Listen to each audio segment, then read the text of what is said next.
नमस्कार. मी ॲडव्होकेट सुनील नानासाहेब करपे.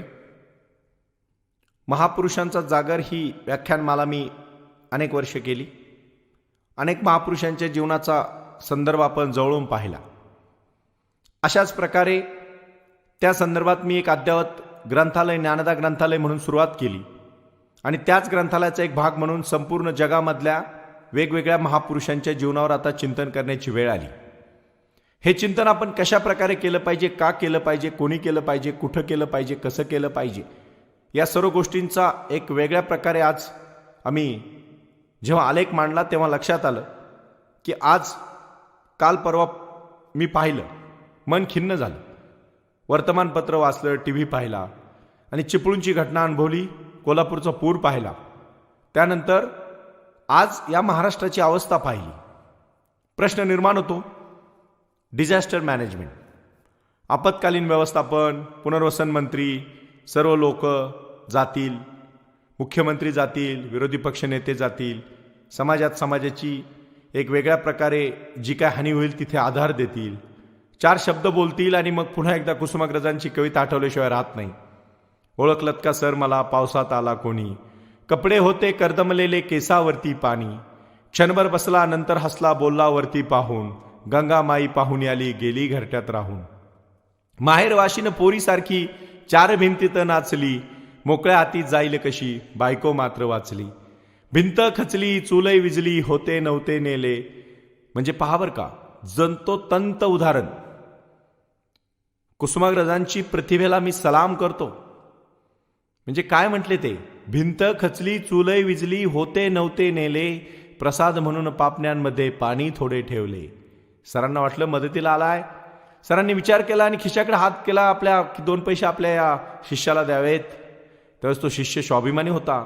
आत्ताच्या माझ्या चिपळूणच्या, कोल्हापूरच्या बांधवांसारखा, भगिनींसारखा दमदार आणि कणखर बाण्याचा होता. तो उठून उभा राहिला आणि सांगितलं, खिशाकडे हात जाताच हसत हसत उठला, पैसे नको सर, जरा एकटेपणा वाटला, मोडून पडला संसार तरी मोडला नाही कणा, पाठीवरती हात ठेवणी नुसते लढ म्हणा, पाठीवरती हात ठेवणी नुसते लढ म्हणा. वैचारिक दृष्टीने बाबांनो हे झाल्या बोलायच्या गोष्टी. प्रेरणा मिळेलही कदाचित, तो पुन्हा उभाही राहील. पण प्रश्न यावर थांबतो का हो? मला यावर थांबायचं नाही. आता या महाराष्ट्रातील हजारो तरुणांना मला आव्हान करायचंय. मला त्यांना सांगायचंय की आता पुन्हा एकदा गरज आहे शास्त्रज्ञाची, पुन्हा एकदा गरज आहे एका चांगल्या स्थापत्य शास्त्रज्ञाची की ज्याने आज या राष्ट्राला उभं करण्यामध्ये आपलं योगदान दिलं. त्या एका महापुरुषाचं चिंतन मी आता करणार आहे आणि तशी व्यक्ती मला आता तुमच्यातून पुन्हा उभी करायची आहे. तसा महान एक वेगळ्या प्रकारचा एक सायंटिस्ट, एक वेगळ्या प्रकारचा इंजिनियर, एक वेगळ्या प्रकारचा अभियंता मला निर्माण करायचा आहे. तो या तुमच्यामधून, आणि म्हणून मी एका अभियंत्याचं तुम्हाला आता उदाहरण देणार आहे. त्या अभियंत्याचं नाव आहे विश्वेश्वरय्या, ज्यांचा जन्मदिवस इंजिनियर दिवस म्हणून साजरा केला जातो. महाराष्ट्रामध्ये हजारो इंजिनिअरिंग कॉलेज आहेत. कोणी केले सुरू? 1982 साली महाराष्ट्राचे त्यावेळेचे मुख्यमंत्री सन्माननीय वसंतदादा पाटलांनी निर्णय घेतला. अरे 7वी शिकलेल्या दादांनी एवढी दूरदृष्टी पाहिली की चांगले इंजिनियर्स आणि चांगले डॉक्टर्स तयार झाले पाहिजे. दादा माफ करा आम्हाला, तुमची सांगली पाण्याखाली गेली दादा, तुमचं कोल्हापूर वाहून चाललंय, तुमच्या चिपळूणला दादा आता पुन्हा पाण्याने एवढं वेढलंय की ते माणसं मरतायत दादा, तिथे दर्या अगदी कोसळून जात आहेत, तुमची माणसं मरतायत दादा. दादा तुम्ही कॉलेज काढले पण इंजिनियर निर्माण होऊ शकला नाही, याचं मला दुःख वाटतंय. ही बोलायची गोष्ट नाही बाबांनो. मला काय फार हाऊस आहे म्हणून मी बोलत नाही. बोलतोय ते तुमच्या आमच्या माणसांना जगवण्यासाठी, वाढवण्यासाठी, घडवण्यासाठी. आणि त्याच्यासाठी 1955 मध्ये भारतरत्न या पुरस्काराने सन्मानित झालेले विश्वेश्वरय्या तेव्हा 94 वर्षाचे होते. त्यांच्या कर्तृत्वाचा कळस केव्हा झाला तर तो सेवानिवृत्तीच्या 44 वर्ष अविरत कार्य करत राहिले. ते आपल्याकडे आपण म्हणतो रिटायर झालं, संपलं, संपत नाही बाबांनो. तिथून पुढे खरं सुरू होतं. कमवलेलं ज्ञान या समाजामध्ये मी दिलं पाहिजे. मला माझं घरदार, कुटुंब, बायका, पोरं याच्यापेक्षा पलीकडे गेलं पाहिजे. तुम्ही असा विचार का नाही करत? समाजाने तो विचार केला पाहिजे, मग तशा पद्धतीने झडलं पाहिजे, तशा पद्धतीने झिजलं पाहिजे. हा विचार मला आता तुम्हाला द्यायचा आहे. म्हणजे तुमच्या माहितीसाठी सांगतो, माणूस रिटायर झाल्यानंतर पुढचे 44 वर्ष कार्य करत राहिला आणि त्या व्यक्तीला भारतरत्न सर्वोच्च पुरस्काराने सन्मानित केलं. हा सर्व विषय कशावर आहे? If you feel that by gives this title I will praise your government you will be disappointed. I am fact finding man. Pandit Jawaharlal Nehru यांनी या विद्वानाला असे अभय दिले, कोणत्याही राष्ट्र संघटनेच्या संदर्भात आपण मुक्तपणे आपली मती व्यक्त करा. म्हणजे दीपस्तंभासारखं त्यांनी भारतरत्न देताना सन्मान व्यक्त केला. सर मोक्षकुंडलम, पहा बरं का, सर मोक्षमुंडम विश्वेश्वरय्या हे 100 वर्षांचे झाले. जीवनाची अशी सुदीर्घ आणि प्रदीर्घ सोनेरी सायंकाळ कोणताच्याही अनुभवाला येत नाही. पण या भीष्माचार्याला ती आली तेव्हा त्यांनी एका ओळीत आपले मनोगत व्यक्त केले. It is better to work out than rust out. झिजलात तरी चालेल बाळांनो, झिजलात तरी चालेल, पण गंजू नका. त्यांनी हा युवा पिढीला संदेश दिला. माझ्या चिपळूणच्या बांधवांसाठी डोळ्यात पाणी आणून रडण्यापेक्षा त्या ठिकाणी पाण्याची अशी व्यवस्था करा की किती पाऊस झाला तरी अशा प्रकारे लोकांना त्याची हानी पोहोचणार नाही. अहो, दुष्काळी भाग आहे आपल्याकडे, काही करा ना त्या पाण्याची साठवण. जाऊ द्या ना दुष्काळी भागात ते पाणी. मी ज्या तालुक्यातून येतो तो तालुका अखंड दुष्काळी तालुका आहे, पारनेर तालुका महाराष्ट्राचा. आजही त्या तालुक्यात 70% भागाला शेतीला पाणी नाही, प्यायला पाणी नाही, टँकरनी पाणी पोहोचलं जातं. आणि आज आपल्या या भागात आपण पाहतोय काय घटना आहेत, काय दुर्घटना आहेत. किती दिवस इतिहास नसतो उघडायचा बाबांनो. मी तुम्हाला पुन्हा सांगतो विश्वेश्वरायांचं वाक्य. ते म्हटले it's better to work out than rust out. म्हणजे झिजलात तरी चालेल पण गंजू नका. बुद्धी तुमची कधीच गंजून देऊ नका.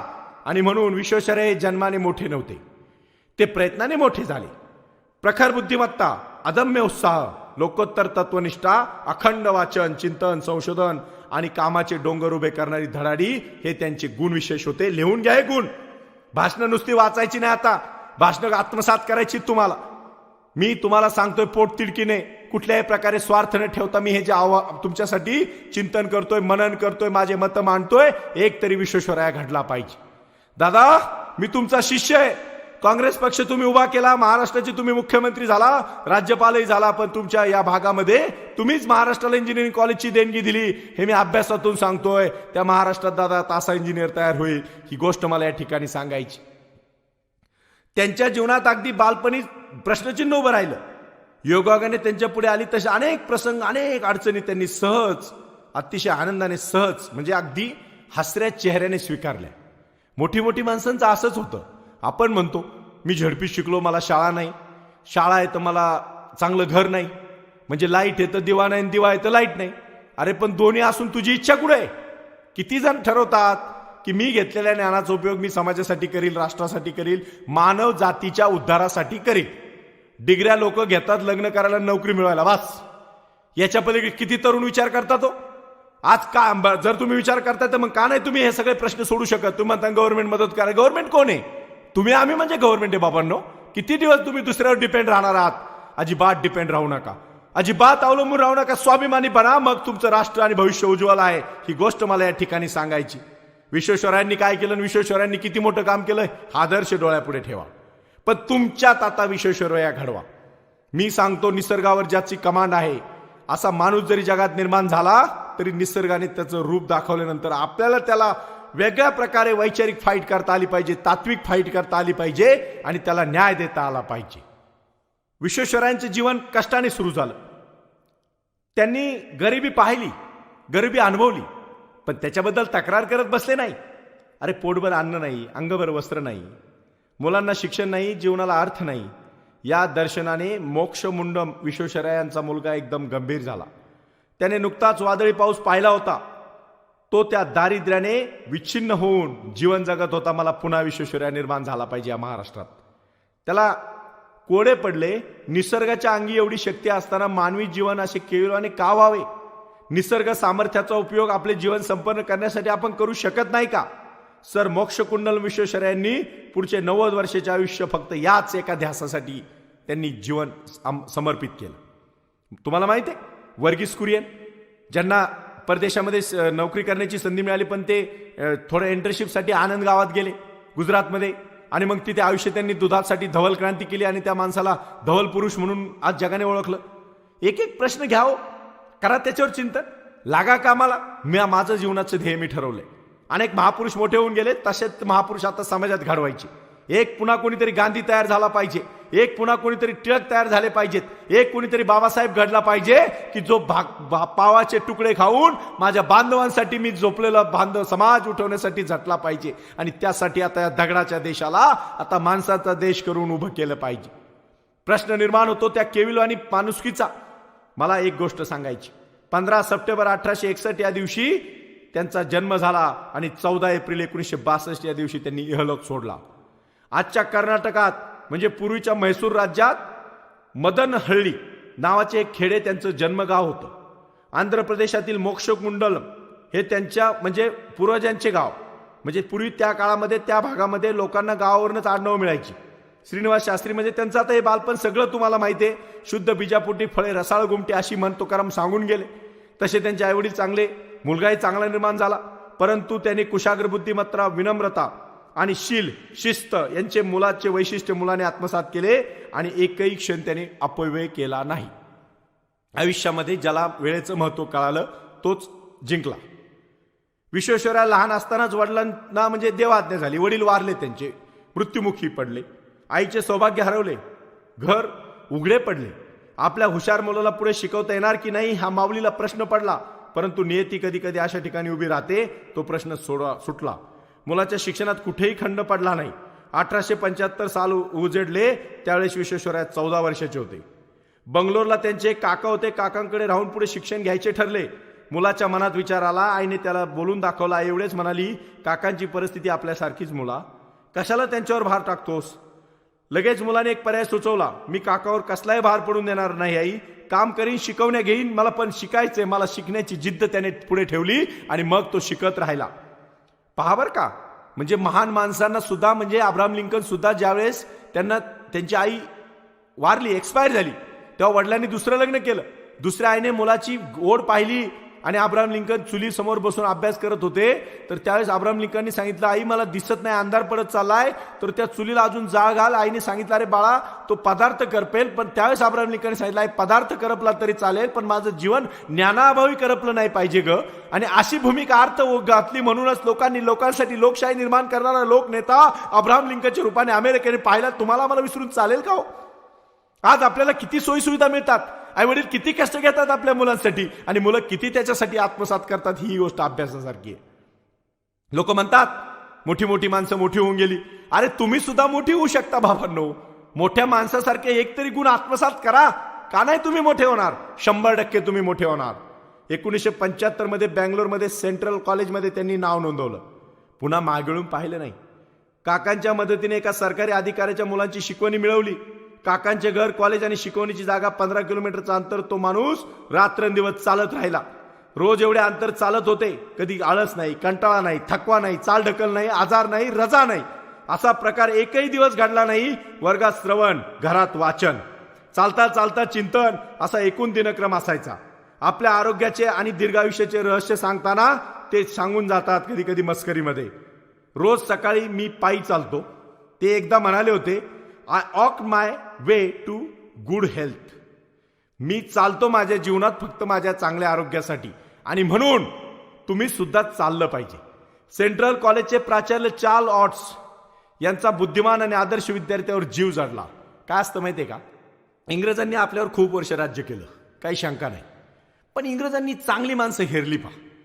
जेव्हा जेव्हा चांगलं होत गेलं तेव्हा तेव्हा इंग्रज पाठीमागे उभे राहिले आणि त्यांनी चांगल्या लोकांना शक्ती पण दिली. म्हणजे पहा, अशा ज्ञानी विद्यार्थ्यावर प्राचार्यांचा जीव जडला. प्राचार्य त्या उंचीचे होते. आत्ताचं मला काय कोणावर टीका करायची नाही, पण प्राचार्याचा विद्यार्थ्याची गाठच पडत नाही. असे काही विद्यार्थी त्यांना कॉलेजचे प्राचार्यच माहीत नाही. डिग्री फर्स्ट क्लास, पण प्राचार्याचं नाव माहीत नाही. प्रश्न पडतो, काय शिकला असेल, आणि जर शिकला तर मग कुठं हुकला. नोकरी मिळत नसेल. एम ए झालेला मुलगा म्हणतो शिपाईची नोकरी द्या. मग एम ए पर्यंत तू काय करत होता? प्रश्न निर्माण होतो. तुम्ही फक्त डिग्र्या घेऊ नका, त्याचा अभ्यास करा, चिंतन करा, मनन करा, विषयामध्ये निपुण व्हा बाबांनो. मग तुम्ही तुमचा त्या क्षेत्रात तुम्ही मुसाफिरी करा, मग तुम्हाला कोणीही अडवणार नाही. आजही चांगल्या लोकांची गरज आहे. मी आज तुम्हाला आयुष्यात एक गोष्ट या ठिकाणी सांगू इच्छितो विश्वेश्वरय्यांची. नोट करा ही गोष्ट. महापुरुष आता मी शिकवतोय, महापुरुष मी घडवतोय, महापुरुष मी आता वाढवतोय. पुन्हा मला चिपळूण नको, पुन्हा मला वाळीन नको, माळीन गाव नको, पुन्हा मला आता या ठिकाणी कोल्हापूरचा पंचगंगेला असा पूर नको. महाराज शाहू महाराजांनी या नगरीला उभं केलं. आजही रंकाळ्याचं ते पाणी पाहिलं की लोकांना असं एकदम वेगवेगळ्या प्रकारे ताकद अंगात येते. पण पाण्यामुळे जनावरं मेली बाबांनो, जनावरं मेली. गोरगरिबांची घरं पोरकी झाली. थोडंफार कष्ट करून किडूक माडूक कमवलेलं पाण्यात वाहून गेलं, डोळ्यात अश्रू पाहिले. कशाला ही दयनीय अवस्था करता हो तुम्ही? द्या ना आपल्या मुलाबाळांना कसून शिक्षण, द्या ना त्यांना स्वप्न, आणि घडू द्या ना त्यांना ही क्रांती. पुढचा विचार नीट लक्षात घ्या. आता प्राध्यापक हा एक वेगळ्या प्रकारचा विचार त्यांच्या मनात आला. अभ्यासाच्या क्षेत्रातही नव्या वाटा शोधून काढणे हा त्यांचा मुक्त छंद होता. ते सगळे जीवनकाव्य मुक्त छंदात म्हणजे त्यांनी एकदम ओढून घेतलं. त्याची एक वेगळ्या प्रकारची त्यांनी शृंखला तयार केली. स्फूर्ती आणि स्थिरता, व्यासंग आणि पडिकता यात फरक त्यांनी जाणला. विद्यार्थी विद्वान प्राचार्यांच्या आदरास पात्र ठरला. आपल्या विद्यार्थ्यावर प्राचार्यांनी प्रेम करावे ते किती. आपला सेवाकाल संपून इंग्लंडला गेलेल्या त्या प्राचार्यांनी आपल्या मृत्यूपत्रात या विद्यार्थ्याचा उल्लेख केला. काय उल्लेख केला बघा बरं का. म्हणजे कल्फलिंग्स, मनगटाभोवती शोभणाऱ्या फितीसारखी एखादी शोभिवंत वस्तू आपल्या पश्चात आपल्या विद्यार्थ्याला द्यावी अशी अपेक्षा एका प्राचार्याने इंग्लंडवरनं मृत्यूपत्रात लिहून ठेवली. आणि माझ्या नवऱ्याने ही मृत्यूपत्रात लिहिलेली गोष्ट पूर्ण करण्यासाठी ती धर्मपत्नी भारतात येऊन विश्वेश्वरायांच्या हातामध्ये नवऱ्याने मृत्यूपत्रात लिहिलेलं ते, जे थोडक्यात आपण त्याला आजच्या भाषेत म्हणू एक वेगळ्या प्रकारचं कडं, ब्रेसलेट, ते त्यांनी त्यांच्या हातात घातलं. धन्य ती गुरुपत्नी. म्हणजे नवऱ्याचं इथं सरण जाळण्याच्या आत पोरं आणि बायको प्रॉपर्टीच्या वाटण्यासाठी भांडणं करणारी या महाराष्ट्राने या भारताने पाहिली. आणि इंग्लंडमध्ये गेलेल्या प्राचार्यांनी आपल्या विद्यार्थ्यावर प्रभावित होऊन त्यांच्या आवडती हातातलं त्यांचं ब्रेसलेट मी मेल्यानंतर माझ्या लाडक्या विद्यार्थ्याला ते नेऊन दे हे मृत्यूपत्रात जेव्हा लिहिलं तेव्हा ते पूर्ण करण्यासाठी विनोदाचा प्रसंग नाही बाबांनो. प्रसंग आहे त्यागाचा, प्रसंग आहे समर्पणाचा, आणि प्रसंग आहे गुरु शिष्याच्या नात्याचा. 1880 मध्ये विश्वेश्वरायण पदवीधर झाले. त्यांनी म्हणजे त्या काळी शिकणारे थोडे होते, पण जे शिकत होते ते मार्मिकतेने शिकत होते, अभ्यासपूर्वक शिकत होते, घडत होते, वाढत होते. आणि मग त्यांनी जीवन सुरू केलं. पदवी परीक्षेत विशेष श्रेणीत उत्तीर्ण होणारा हा विद्यार्थी तांत्रिक विषयाची पदवी संपादन करू शकत असे. विश्वेश्वरायांना असाच एक अभ्यासक्रम विपरीत होता.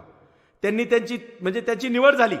आणि पाहावर का म्हणजे मला आनंद होतोय या माझ्या शहरात पुण्यात, माझं शहर मी एवढ्यासाठी म्हणतो की मी पुण्यात वाढलो, मी पुण्यात घडलो, मला पुण्याने घडवलं. मला शनिवारवाडा पाहिल्यावर इतिहास आठवला, मला पुढे गेल्यावर विश्रामबागवाडा पाहिल्यावर पेशवाई जाणवली, मला थोडंसं विद्यापीठाकडे गेलं की जयकर लायब्ररीने मला ओढून घेतलं. त्याच्या पलीकडे आल्यानंतर मी पर्वतीला गेलो, मी वेगळ्या प्रकारची पर्वती अनुभवली. पुण्यामध्ये काय नाही, पुणे तिथं काय उन्हा असं म्हटलं जातं. या पुण्याचा इतिहास आहे आणि याच पुण्याने अनेक वर्ष स्वातंत्र्याचा इतिहास लढलेला आहे. हे तुम्हाला आम्हाला विसरून चालणार नाही. त्या पुण्यनगरीत ते इंजिनिअरिंग कॉलेज करायला आले.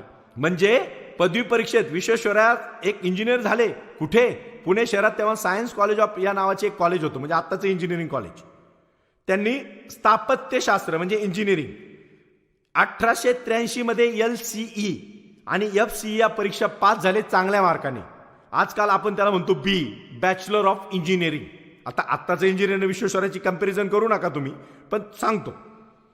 नाशिक विभागात ते प्रथम सरकारी अभियंता म्हणून रुजू झाले. योग असा की त्या नित्यक्रमानिमित्त त्यांनी कार्यभार स्वीकारला, नोकरी करावी लागली. बरोबर आहे, पर्याय नव्हता. ज्यांचा कारभार चांगला त्यांचा कार्यभारही चांगला. त्यांच्यावर खानदेशातील एका नाल्यावर पाईप आणि सायफन बसवण्याची कामगिरी सोपवण्यात आली. पूर्ण क्षेत्र मोठे मोठे होते, म्हणजे नाशिकमध्ये खानदेश, आता तो भाग त्यांच्या हातात म्हणजे कामाखाली आला. काम तसे सोपे होते, पण अचूकतेने आणि तत्परतेने करण्याची निकड होती. त्याला ते व्यावसायिक नैपुण्य पण हवे होते. विश्वेश्वरायांनी आपले समाज म्हणजे सगळं समायोजन पणाला लावून ते काम पार पाडले. महात्मा गांधीजींना लोक बनिया म्हणायचे होतेच ते. अरे दांडी यात्रा काढली गांधीजींनी, लोकांचे चैतन्य निर्माण केलं. दांडीमध्ये साबरमतीमध्ये त्यांनी पुन्हा एकदा क्रांती केली, मिठाचा सत्याग्रह केला. विषयांतर करत नाही. घेतलेल्या ज्ञानाचा लोकांमध्ये नवचैतन्य निर्माण करण्याचा उपयोग त्यांनी केला. विश्वेश्वरय्या काय फक्त इंजिनियर झाले, डिग्री मिळवली, नोकरी केली, रिटायर झाले, भारतरत्न मिळाला असं थोडंच आहे. अरे बाबांना आयुष्य झटलेत ते. नीट बघा, झाडाचा कळ सगळ्यांना दिसतो, झाडाची वाढ कळली पाहिजे. 1893 मध्ये तेव्हाच्या सिंध प्रांतात, म्हणजे भारत पाकिस्तान तेव्हा एकत्र होतं पहा, प्रश्न निर्माण झाला. सक्कर हे सिंधू नदीच्या तीरावर असणाऱ्या एका टेकडीवर एक जलाशय बांधला. नदीचे पाणी पंपाने या जलाशयात चढवले जात असे. मग ते लहान मोठ्या नळांनी गावभर पसरवले जात असे. पण पाणी गढूळ यायचं पहा. ते फिल्टर करणं आवश्यक होतं, पण सक्करच्या नगरपालिकेला ते काही जमलं नाही. त्यांनी शासनाला आर्थिकदृष्ट्या व आवाक्याबाहेरचे काम वाटले. अशा पेच प्रसंगातून वाट काढण्यासाठी विश्वेश्वरय्यांना पाचारण करण्यात आले. या अभियंत्याने नगरपालिकेच्या परोडेल अशी एक योजना आखली. ती हातोहात सिद्धीस नेली. नदीच्या ऐन पात्रात त्यांनी एक खोल विहीर खोदली. वाहत्या पाण्याखाली भुयारी मार्ग तयार केला आणि ते सगळं पाणी, गढूळ पाणी त्या नदीच्या तळाशी गेलं, म्हणजे त्या विहिरीच्या, नदीतल्या विहिरीच्या, आणि तिथे ते जाऊन बसलं. वर स्वच्छ पाणी आलं आणि ते सर्व पाणी गावाला पुढे पाईपलाईनच्या माध्यमातून देण्यात आलं. म्हणजे पहा बरं का, किती मोठा अभ्यास असेल हो त्यांचा, की एका तलावामध्ये जर विहीर खोदली तर गढूळ पाणी त्या तलावात, त्या विहिरीच्या तळाशी जाईल आणि स्वच्छ पाणी वर राहील. म्हणजे 1904 मध्ये त्यांनी पाणी पुरवठा करण्यासाठी ब्लॉक सिस्टम या नावाची नवीन सिस्टम शोधून काढली. बाळांनो, नीट ऐका. आपापल्या क्षेत्रामध्ये आता संशोधन करा, उठा, जागे व्हा. कवर ते पुस्तकं वाचून फक्त डिग्र्या घेऊन फक्त तुम्ही तुमची पोटाची खळगी भरण्यासाठी जगताव. उठा आता, लागा कामाला. का निर्माण झाला आपल्या चिपळूणचा प्रश्न? एवढं पाणी आहे, एवढा पाऊस पडलाय, आणि पडला तर मी म्हणतो का नाही त्याचा निचरा करू शकत आपण? मुंबईची तुंबई म्हणता तुम्ही, वर्तमानपत्रावर लिहितात मुंबईची तुंबई झाली. अरे त्या मुंबईने रोजगार दिला. तुम्ही तुमच्या आईला नाव ठेवणार का हो? म्हणजे एक लक्षात ठेवा, तुम्ही ज्या ताटात खाता त्याच ताटात तुम्ही शेतकऱ्याचा प्रयत्न करता का हो? तुम्ही तुमच्या भारत मातेचं रक्षण नाही करू शकत. तुम्ही तुमच्या या निसर्गाची जपणूक नाही करू शकत. तुमच्या घरावर जर कोणी आच आणली तर तुम्हाला सहन होईल का? मग निसर्ग तुमचं घर नाही का? बाळांनो, तुम्ही चिंतन करा ना, लावा ना तुमची बुद्धी कामाला. विश्वेश्वरय्याने सांगितल्याप्रमाणे गंजा नका, झिजलात तरी चालेल पण गंजू नका. लावा बुद्धी कामाला. आता हे लक्षात घ्या. आदेश आणि संदेश नाही, तर एक तुम्हाला विनंती आहे माझी. पुण्याच्या खडकवासला धरणाच्या भिंतीला धोका पोहोचू न देता पाण्याचा साठा आणि पातळी वाढवण्यासाठी आपोआप उडणाऱ्या कळसूत्री दरवाज्यांची कल्पना शोधून काढली आणि अंमलात आणली. ती विश्वेश्वरय्यांनी. म्हणजे आपण जे खडकवासलाचं आता पुणेकर पाणी पिता ना, त्याच्यामध्ये त्यांनी त्याची उंची कोणी वाढवली? विश्वेश्वरय्यांनी वाढवली. म्हणजे काम कामाचा गुरु असे ते म्हणत. एक काम मनोभावने केले म्हणजे करता करता एखादे तंत्र हस्तगत करा, त्यातून एखादा मंत्र स्फुरतो. या मंत्रातून नवीन काही निष्पन्न होते, नवनिर्मितीची पालवी फुटते. हे त्यांनी केलं. एडन येथे इंग्रजांच्या सैन्याची फार मोठी छावणी होती. एडनमध्ये तेथे पिण्याच्या पाण्याचा म्हणजे अतिशय प्रश्न गंभीर निर्माण झाला. एडनच्या सरकारने भारत सरकारकडे एका हुशार, कल्पक आणि कर्तबगार अभियंत्याची मागणी केली.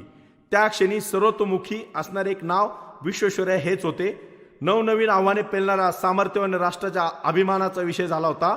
एडनच्या सैनिकांना समुद्राचे खारे पाणी पिण्याची वेळ आली होती. दक्षिण भूमध्य समुद्राशी संलग्न असणारे हे महत्वाचे ठाणे होते, पण पावसाचे पाणी त्यांच्या नशिबात नव्हते. विश्वेश्वरय्यांनी हा प्रश्न कसा सोडवला? अभ्यासपूर्वक सोडवला आणि एडनच्या सरकारला सुद्धा आपल्या ज्ञानाची चुणूक दाखवली.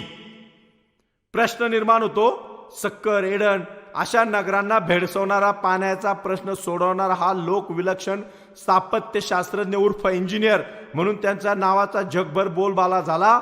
मोक्षगुंडम विश्वेश्वरय्या या नावाऐवजी सर M.V. या नावाने विख्यात झाले. इंग्रज सरकारने त्यांना किताब दिला. सर कैसर हिंद KCIE हे किताब होते. विद्वत्तेचा दबदबा निर्माण करणारे हे अनेकांना जमते, पण प्रश्नांची उकल करण्यासाठी तिचे साधन करणे थोड्यांना साधते.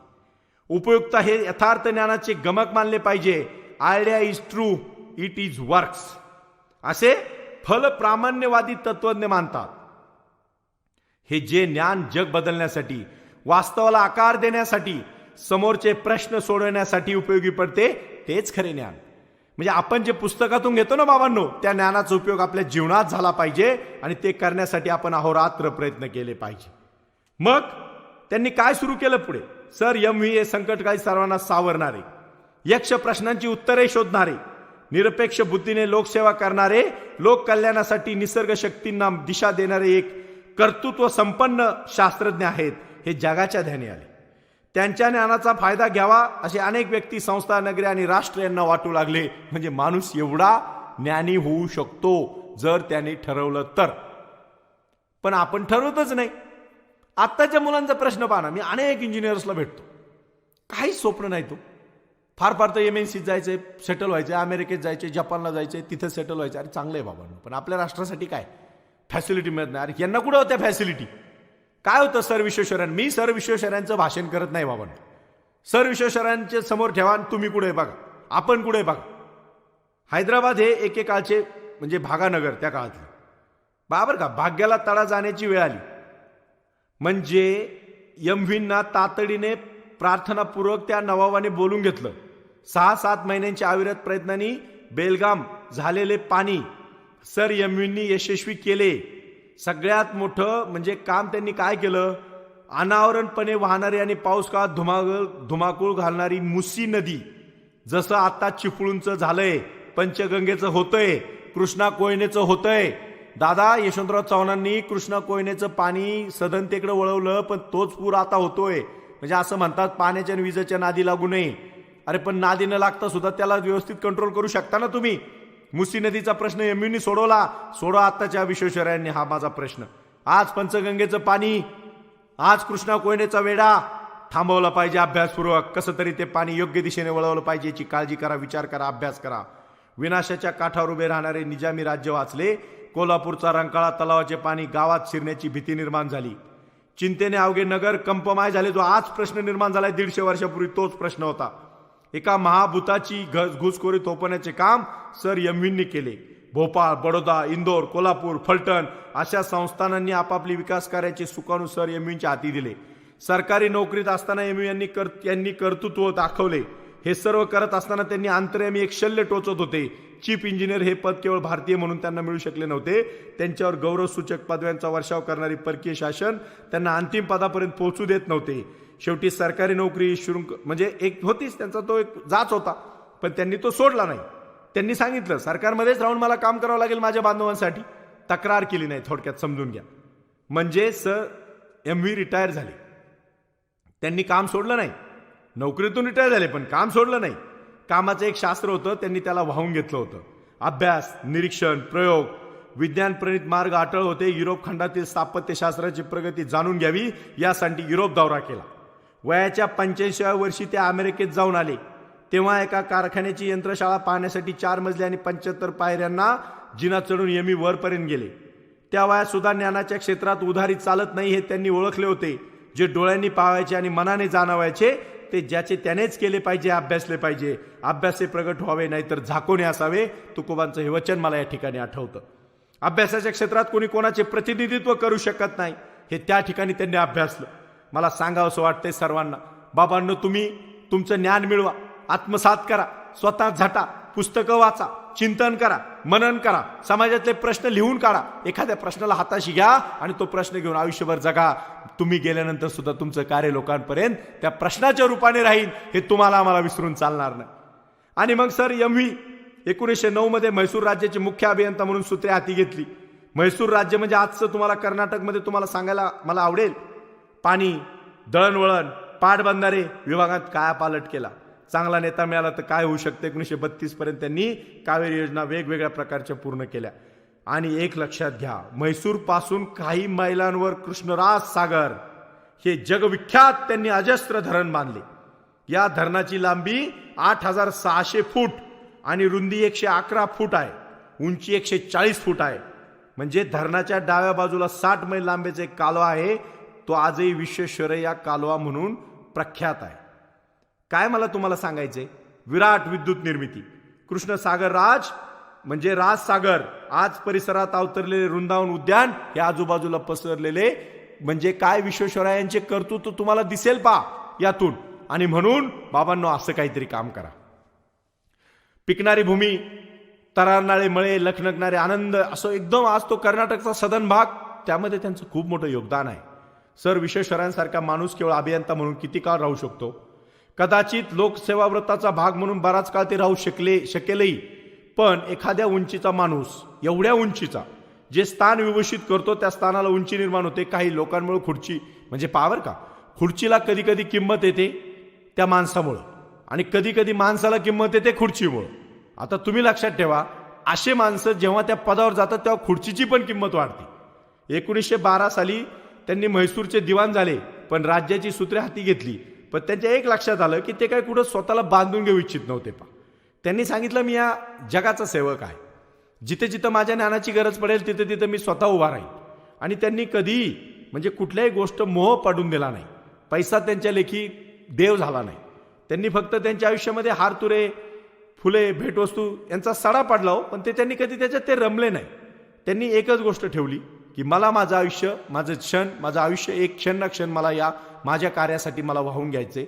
आणि हे माझं जे काही अभ्यास आहे, चिंतन आहे, हे सगळं मी समाजामध्ये आणणार, समाजाला त्याचा उपयोग होणार. म्हणून इटली, जपानमधून असे संशोधनकार निर्माण झाले, ते सुद्धा विश्वेश्वरय्यांचे शिष्य झाले. म्हणजे महाविद्यालयीन शिक्षणाचे मध्यवर्ती केंद्र म्हणून मद्रासला ते गेले. तिथे ते काय झाले, विद्यापीठाची स्थापना करू इच्छिणाऱ्या त्या गव्हर्नमेंटला ते भेटले. म्हैसूर विद्यापीठाची त्यांनी स्थापना केली. भद्रावती पोलाद कारखाना उभा केला.